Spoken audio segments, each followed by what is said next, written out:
Innal hamdalillahi nahmaduhu wa nasta'inuhu wa nastaghfiruh wa na'udzu billahi min shururi anfusina wa min sayyiati a'malina. May yahdihillahu fala mudilla lahu wa may yudlilhu fala hadiya lahu. Asyhadu an la ilaha illallah wa asyhadu anna Muhammadar Rasulullah. Baik pemirsa, kembali lagi bersama kami di Tafidu TV, menggali keceriaan, cerdas dan berwawasan. Hari ini adapun pembahasan kita itu tentang memahami konsep ekonomi Islam. Bersama saya telah hadir narasumber itu Bapak Dr. Haji Muhammad Rizal Akbar, SSI MPhil, yang mana setiap hari Rabu dalam program Ikhtisoduna pada minggu ini kita akan membahas tentang prinsip-prinsip dasar ekonomi Islam. Nah, kita tahu bahwa hari ini ekonomi Islam atau kita sebut juga dengan ekonomi syariah sudah berkembang atau sudah ada di Indonesia maupun di dunia. Banyak wacana-wacana yang berkembang seputar ekonomi Islam ini.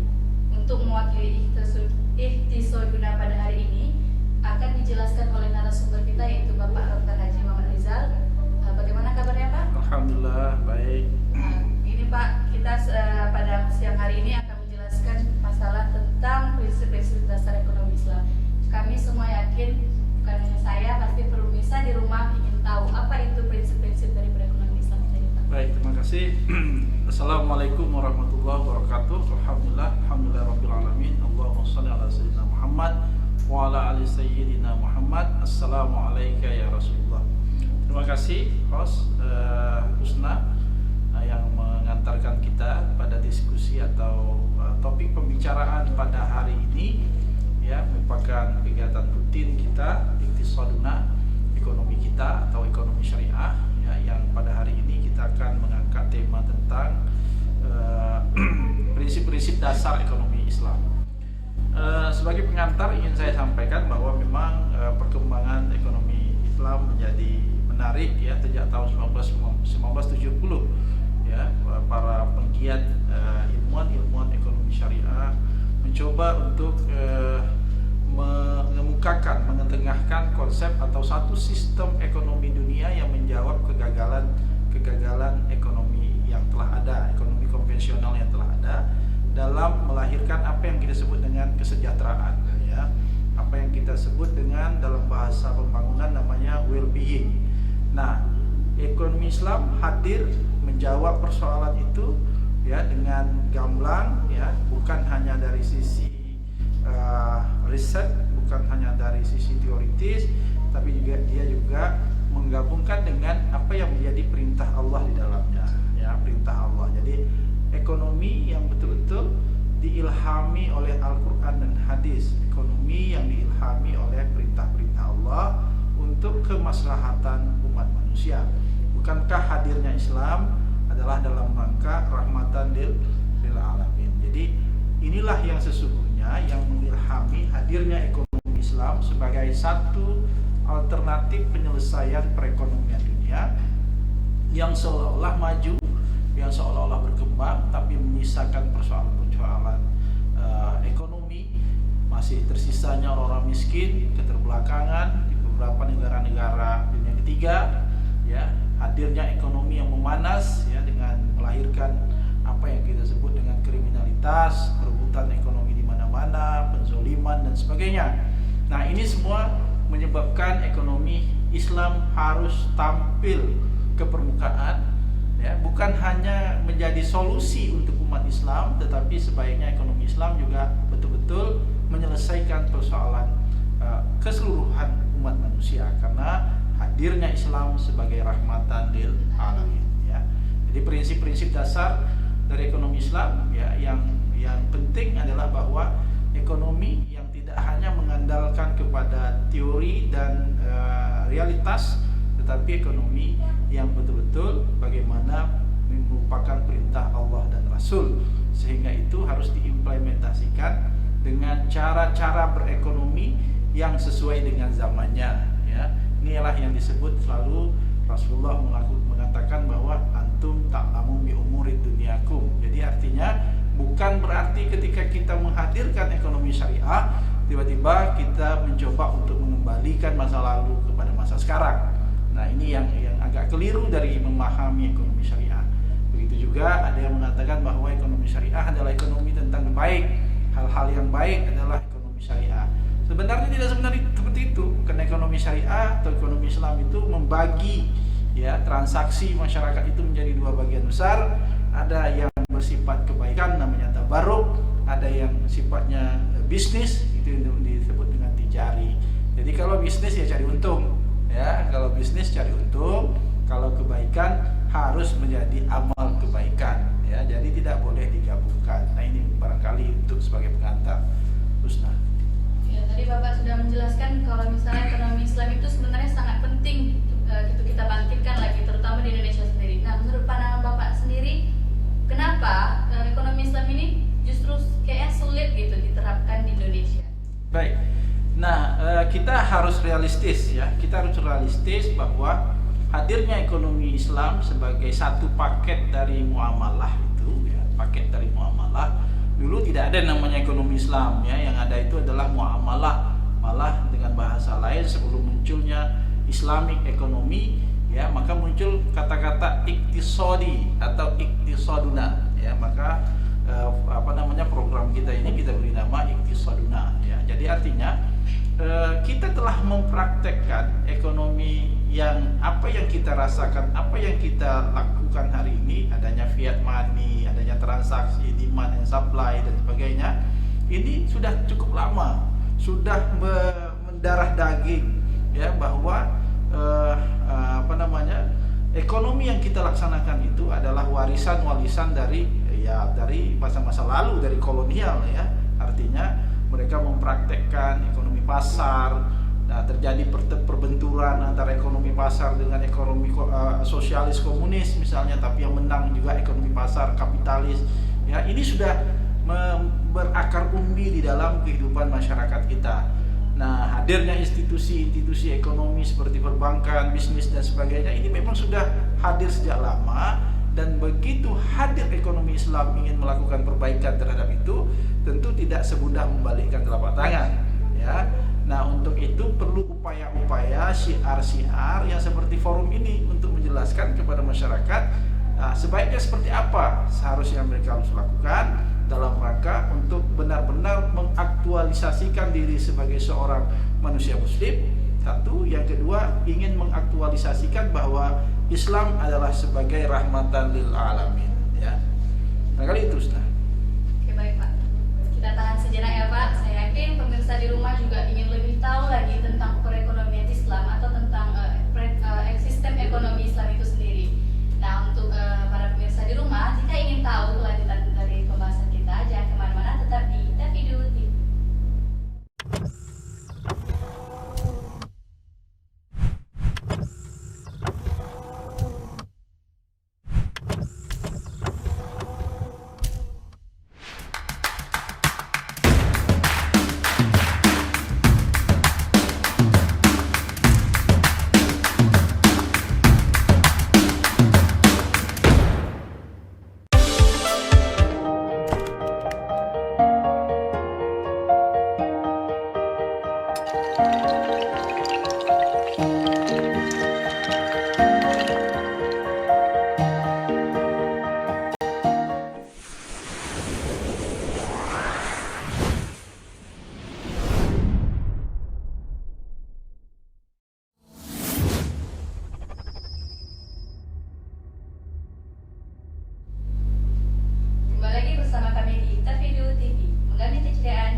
Hadirnya ekonomi Islam pada sejak tahun 70-an itu ya, itu direspon beragam ya, direspon beragam.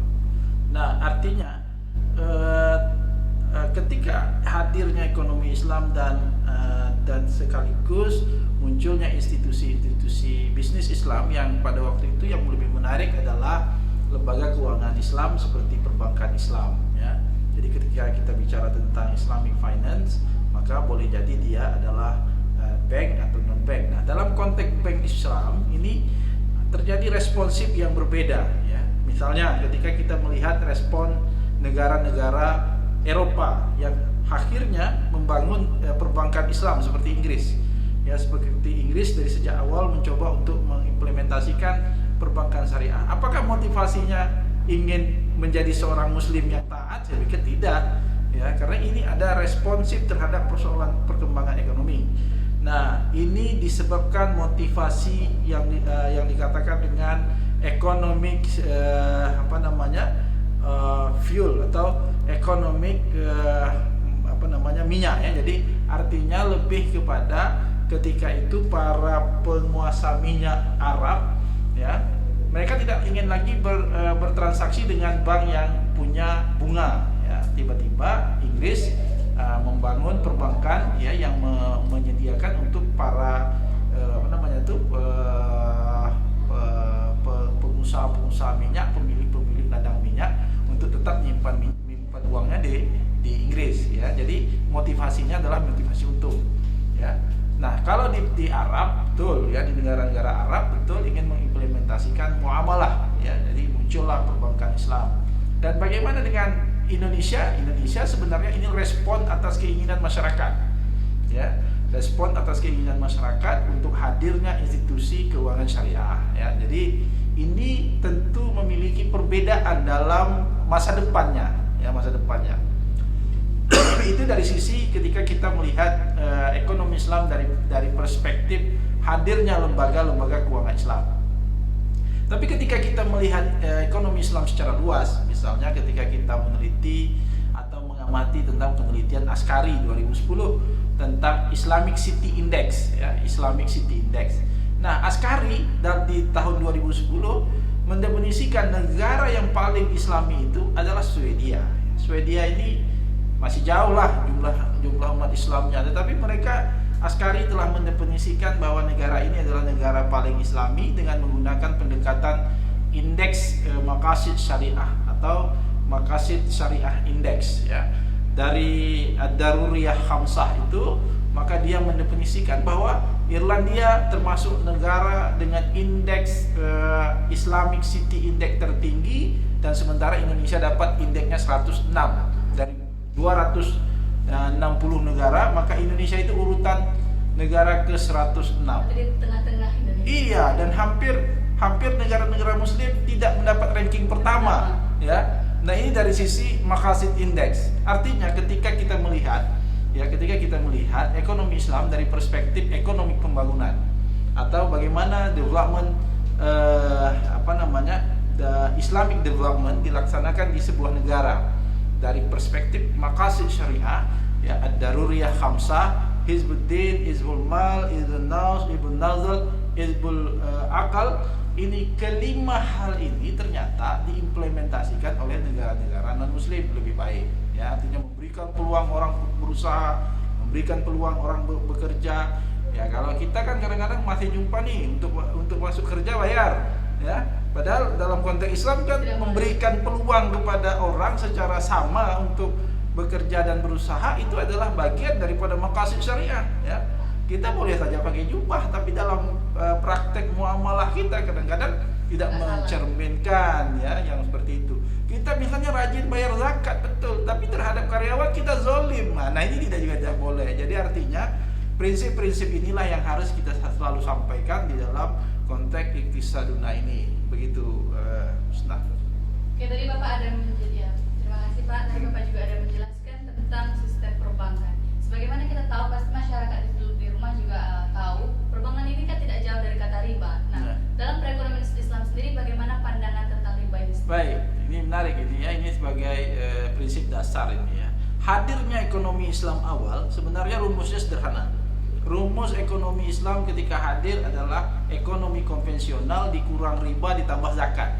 Itu saja. Jadi awalnya ketika ekonomi Islam itu hadir, maka rumusnya itu ekonomi konvensional ditambah dengan dikurang dengan riba, ditambah dengan zakat. Artinya apa?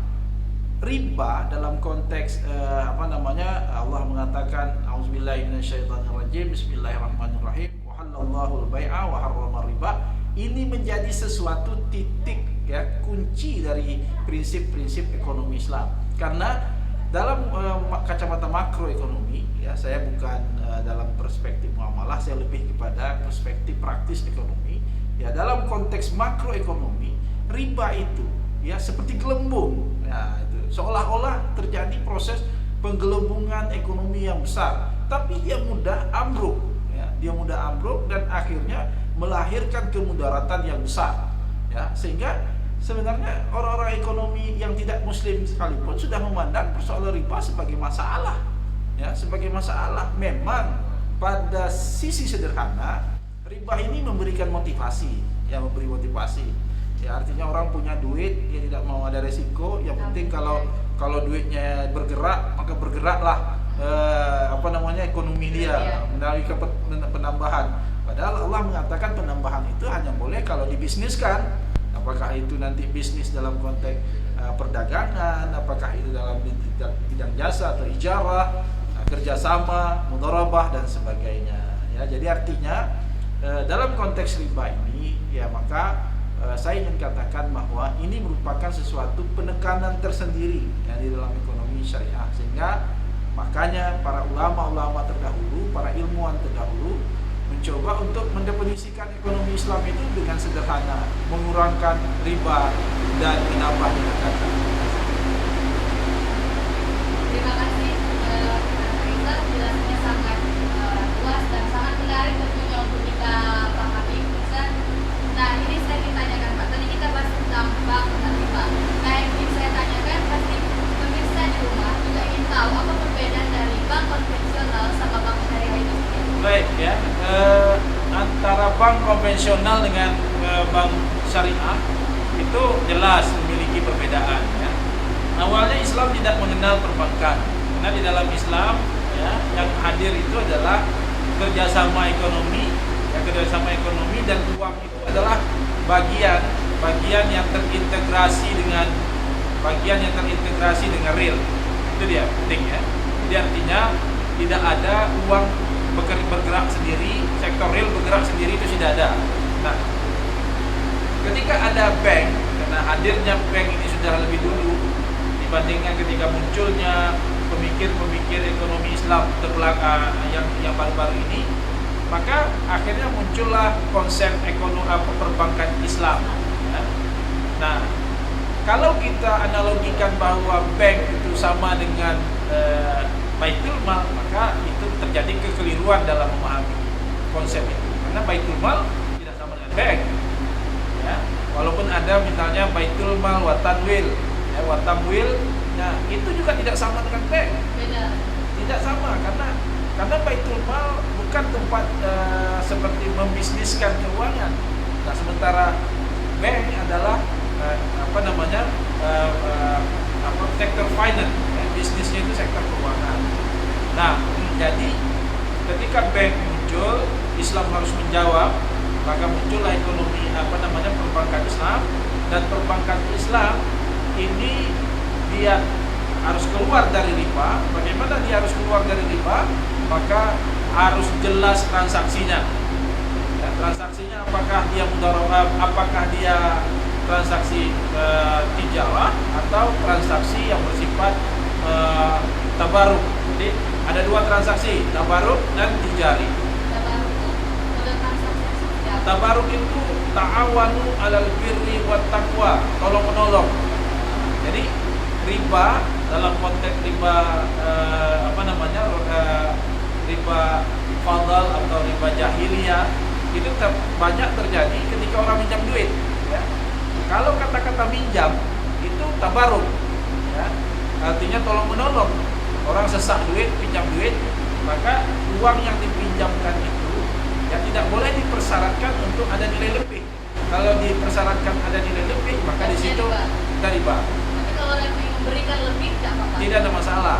Nah, tapi kalau sekiranya dalam konteks bisnis, misalnya Husna ingin berbisnis, Husna ingin menambah modal atau kekurangan modal, dan Husna memiliki kemampuan berusaha yang baik, maka bisa saja Husna pergi ke namanya sahibul mal, orang yang memiliki harta.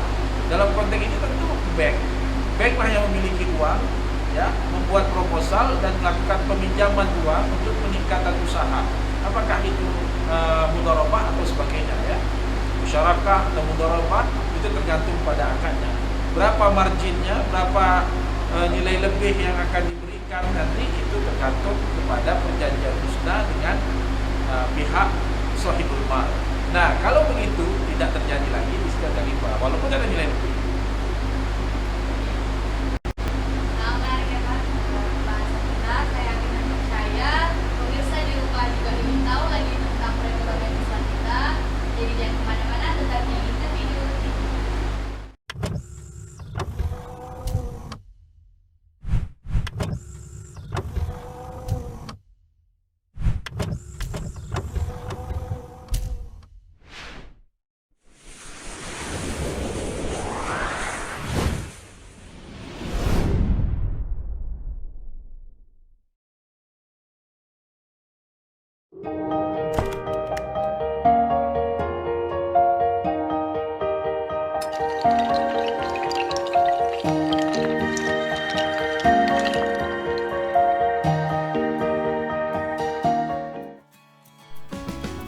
Center for Islamic Philanthropy and Social Finance, CIPS, Institut Agama Islam Tafakuh Fiddin, merupakan pusat kebajikan dan kedermawanan Islam yang didirikan oleh Yayasan Tafakuh Fiddin Dumai. Kehadiran lembaga ini bertujuan untuk menyuburkan semangat kedermawanan umat serta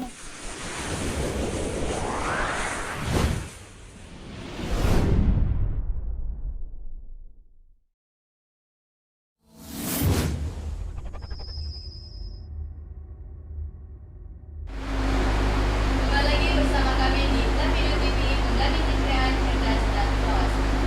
Dan pemirsa, tadi kita sempat sedikit mengatakan kembali kita dengan Pak Rizal. Tadi Bapak sudah menjelaskan tentang perkembangan pemirsa dalam perkembangan syariah. Nah, yang ingin saya tanyakan lagi menurut pandangan Bapak sendiri, bagaimana perkembangan lembaga-lembaga bisnis syariah itu sendiri di Indonesia? Baik. Tadi kita sudah membahas tentang bank, ya. Bank itu adalah bagian dari satu entitas bisnis syariah, ya. Nah, sekarang orang sudah melirik syariah bukan dari finance saja. Memang kehadiran awal ekonomi Islam orang lebih kepada sektor finance, transaksi, ya. Nah, sekarang orang sudah sampai kepada sektor-sektor pariwisata syariah, hotel syariah, halal industri, halal food dan sebagainya. Nah, ini sudah mulai berkembang, ya. Jadi artinya ternyata ada segmen pasar tersendiri. Nah, jadi artinya mau tidak mau, suka tidak suka, karena yang namanya ekonomi selalunya melihat ketika ada pasar, maka ada ketika ada penawaran, ada permintaan, maka di situ ada peluang untuk ada penawaran. Nah, maka ternyata ada pasar khusus syariah ini. Misalnya ketika kita bicara tentang hijab, ya, bisnis pada sektor garment syariah, pada sektor pakaian dan sebagainya, itu menjadi sesuatu yang menarik. Nah, terus juga pada sektor wisata syariah, ya, wisata syariah, hotel syariah, dan juga halal industri, halal food, ini menjadi sesuatu yang berkembang besar, ya. Saya yakin suatu saat yang seperti ini akan berkembang di Indonesia. Di Thailand misalnya, di Thailand itu sudah ada hotel syariah. Iya, di Thailand. Nah, jadi kan kita agak aneh, ada negara-negara yang non-muslim misalnya, tetapi mereka menyediakan industri-industri syariah. Dan ini kaitannya dengan adanya permintaan, ya. Jadi jangan khawatir, ya. Saya ingin menyampaikan kepada para penggiat ekonomi syariah, kepada para mahasiswa syariah, ya, Anda jangan terhenti hanya melihat ekonomi syariah dari sektor keuangan syariah saja, apakah itu bank dan non-bank. Tapi coba lihat dari sektor-sektor lain yang mungkin akan memberikan peluang usaha kepada Anda di masa akan datang. Ya, barangkali itu yang dapat saya sampaikan. Sebelum kita tutup, pemirsa